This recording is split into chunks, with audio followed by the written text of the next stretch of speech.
प्रारंभ करते हैं नवपाषाण काल।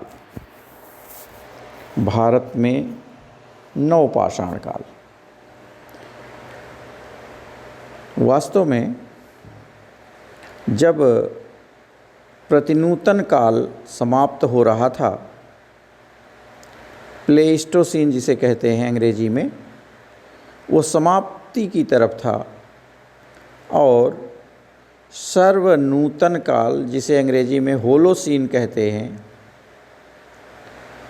इस सर्वनूतन काल के आरंभ में और लगभग 10,000 ईसा पूर्व में पश्चिमी एशिया और दक्षिण पूर्वी एशिया में जो भौगोलिक परिवर्तन हुए, वातावरण में जो परिवर्तन हुए, उनका प्रभाव मनुष्य के रहन सहन पर भी पड़ना स्वाभाविक था और मनुष्य ने अपने को जीवित रखने के लिए तरह तरह के नए कदम उठाए,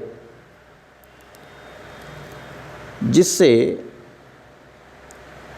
एक नया डेवलपमेंट हुआ और वह डेवलपमेंट एक उन्नति संस्कृति थी, जिसे हम आज नवपाषाणकालीन संस्कृति कहते हैं या नवपाषाणकालीन समाज कहते हैं, नवपाषाण काल कहते हैं। सबसे पहले गार्डन चाइल्ड ने ही इन परिवर्तनों को देख करके नवपाषाणकालीन क्रांति शब्द का प्रयोग किया था। यद्यपि यह देखने में जरूर आता है कि मध्य पाषाण काल के बाद नवपाषाण काल प्रारंभ होता है, लेकिन अगर दोनों में हम जोड़ने की कोशिश करते हैं तो क्रमबद्धता नहीं दिखाई देती। जब मध्य पाषाण काल का अंत होता है, उसके बाद कुछ गैप से, कुछ व्यतिक्रम से नवपाषाण काल दिखाई पड़ता है। ऐसा नहीं कह सकते कि मध्य पाषाण युग से क्रमिक रूप में नवपाषाण काल का उदय हो गया।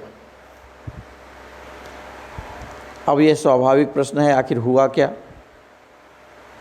तो इसके जन्मदाता कौन थे? यह अभी शोध का विषय है। ये लोग भारत के विशाल भूभाग में रह रहे थे, इतना स्पष्ट है, और मध्य पाषाण काल से कहीं विकसित संस्कृति में जीने लगे थे। इस काल से पहले मनुष्य पूरी तरह से प्रकृति पर ही निर्भर था। वो चाहे शिकार करता था और चाहे कंदमूल फल खाता था, वह प्रकृति की चीज़ों को ही अपनाता था। लेकिन इस काल में मनुष्य ने खेती करना प्रारंभ कर दिया, पशुपालन करना प्रारंभ कर दिया। इसके प्रमाण बहुत स्पष्ट रूप से मेहरगढ़ से आ जाते हैं, उसके बाद बहुत सारे स्थानों पर भी आ जाते हैं। यह एक कृषि क्रांति के रूप में अगर हम कहें तो कोई गलत नहीं होगा। विश्व की प्रथम कृषि क्रांति यहीं से है, जब हम खेती करना जानते हैं, खेती को समझने लगे थे, हम अपने खाद्यान्न उत्पादन करने लगे थे, और यह एक आर्थिक रूप से नए युग की शुरुआत होती है। अब इसमें प्रकृति की चीज़ें भी मनुष्य के पास थी और कृषि की उत्पाद भी इसके साथ आ गए, और ये क्रम तब से लेकर आज तक चला आ रहा है। हम लोग कृषि भी करते हैं, पशुपालन भी करते हैं और प्रकृति की चीज़ों को भी हम ग्रहण करते हैं। आखेट कंदमूल फल तक ही अब सीमित नहीं रहे। इससे खाद्य सामग्री आसानी से मिलने लगी और एक स्थान पर निवास करके कृषि को करने लगे तो बहुत सारी चीज़ों की ज़रूरत पड़ी एक जगह रुकने पर उनको, और उन जो ज़रूरतें पड़ी उनका वह बाखूबी उत्पादन करना चालू किए। नई नई टेक्नोलॉजी ले आए, जैसे उनको अनाज संचय करने की ज़रूरत थी, उसके लिए मृदभांड कला आ गई उनके पास, काष्ठ कला आई, लकड़ी से भी कलाकृतियाँ, तरह तरह की चीज़ें, अपने उपयोग की चीज़ें बनाना प्रारंभ किए। इस युग में सोने के भी मनके मिल गए हैं, यह भी एक बड़ी बात है, मेहरगढ़ से। इस तरह से हम कहें कि अब जीने का तरीका ही बदल गया और बहुत बड़ा परिवर्तन हुआ। अब हम बात करें कि आखिर भारत में कब से हम नवपाषाण काल के बारे में जानना चालू किए। वो जीवन तो पहले से था, लेकिन सबसे पहले इस नवपाषाण काल को भारत में पहचानने वाले डॉक्टर M.H. कृष्णा साहब हैं, जिन्होंने 1842 ईस्वी में सबसे पहले इस काल के उपकरणों को पहचाना था और उसके बाद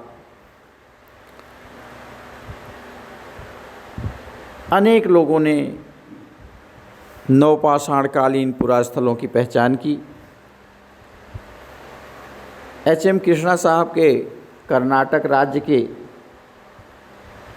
लिग सिगुर गांव से जो उपकरण प्राप्त किए थे, उसके बाद 1860 में उत्तर प्रदेश के टोंस नदी घाटी में इस काल के उपकरण प्राप्त हुए।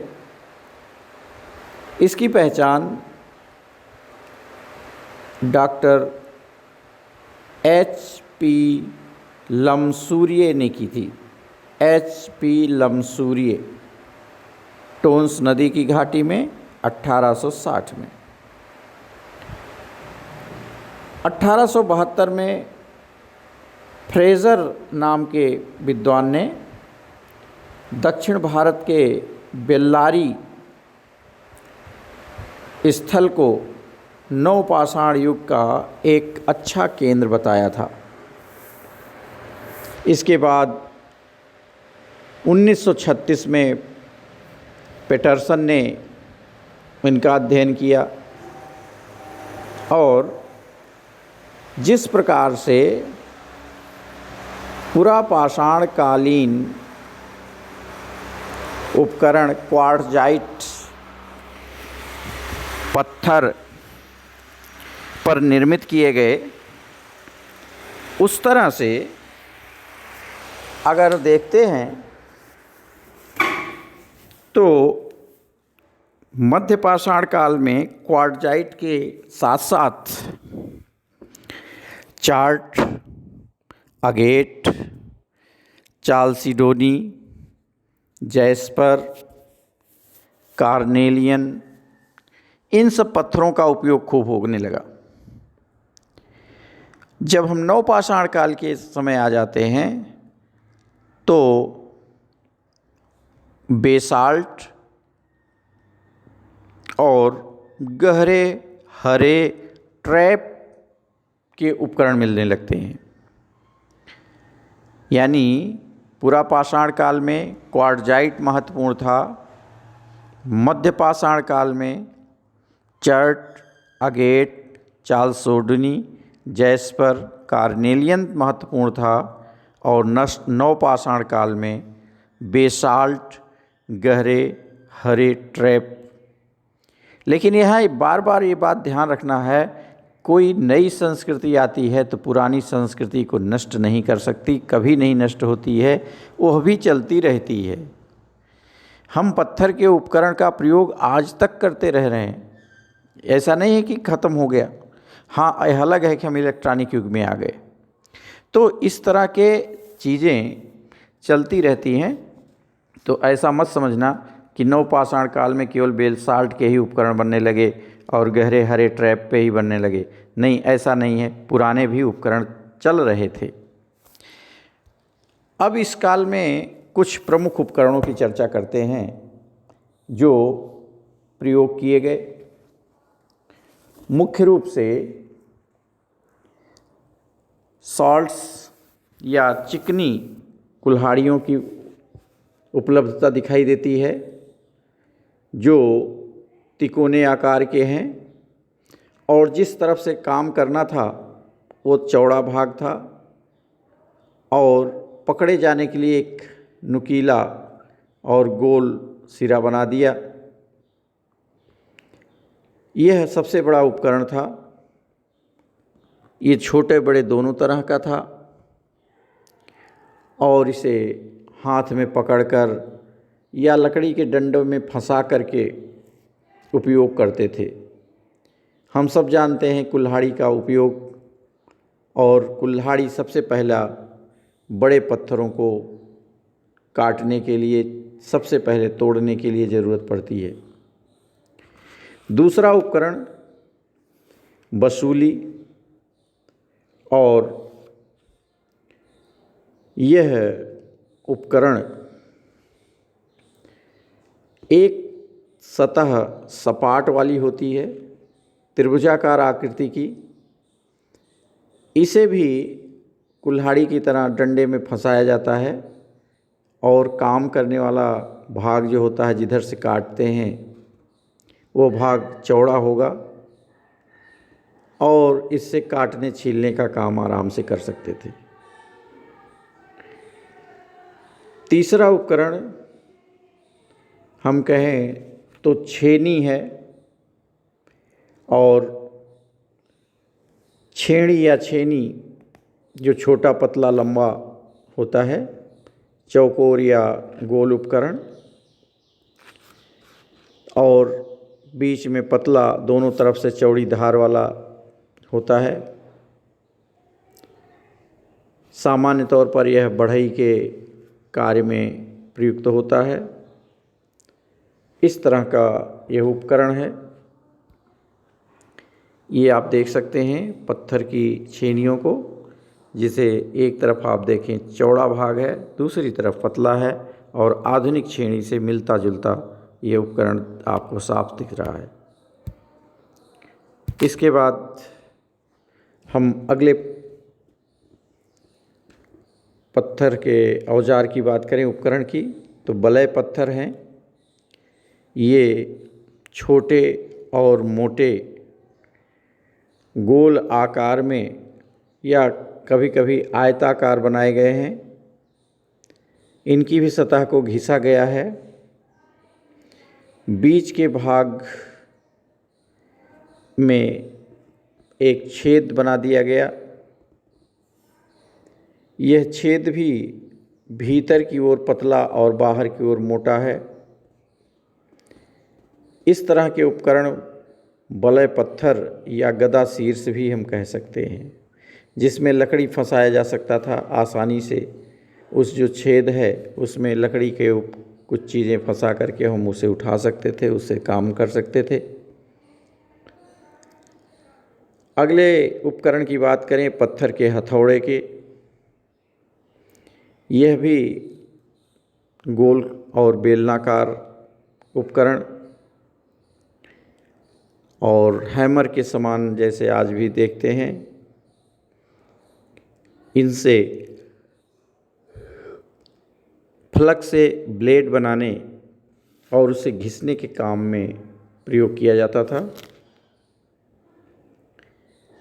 अगला उपकरण हम कहें सिल है। ये जो सामान्य तौर पर सिलबट्टे की हम बात करते हैं वो सिल जो रसोई में काम आता है। ग्रेनाइट पत्थर के खंड के आयताकार, वर्गाकार, गोलाकार जैसे भी बना लिया और इस पे अनाज के दानों को आराम से घिस लेते थे। घिसने के लिए अगला उपकरण प्रयोग करते थे लोढ़ा या मुलर। लोढ़ा, सिल पर लोढ़े के उपकरण रखे जाते थे जैसे आज भी हम प्रयोग करते हैं। नीचे सपाट और ऊपर ये गोलाकार आकृति, और सामान्य तौर से प्रयोग में लाए जाने वाली चीज़ें हैं।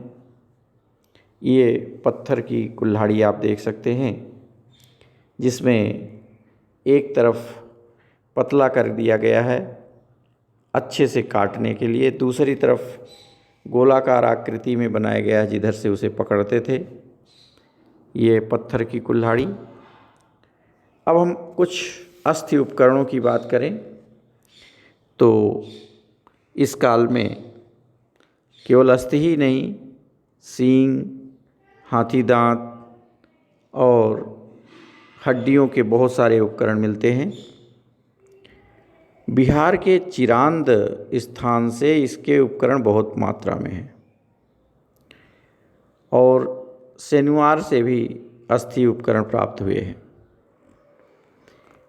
इसमें कुछ एक दंशीय हैं, कुछ द्विदंशीय हैं, कुछ एरोहेड हैं जो बाणाग्र जिसे हम कहते हैं, बाण के अगले भाग पर लगाते हैं।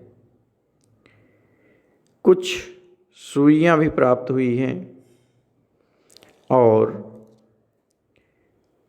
कुछ मछली फंसाने के उपकरण भी मिलते हैं। तो इस तरह के बहुत सारे उपकरण मिल जाते हैं और हम आज इतना ही चर्चा करेंगे। शेष आगे चर्चा करेंगे अगले एपिसोड में, अगले वीडियो में। तब तक के लिए यहीं पर समाप्त करते हैं। धन्यवाद।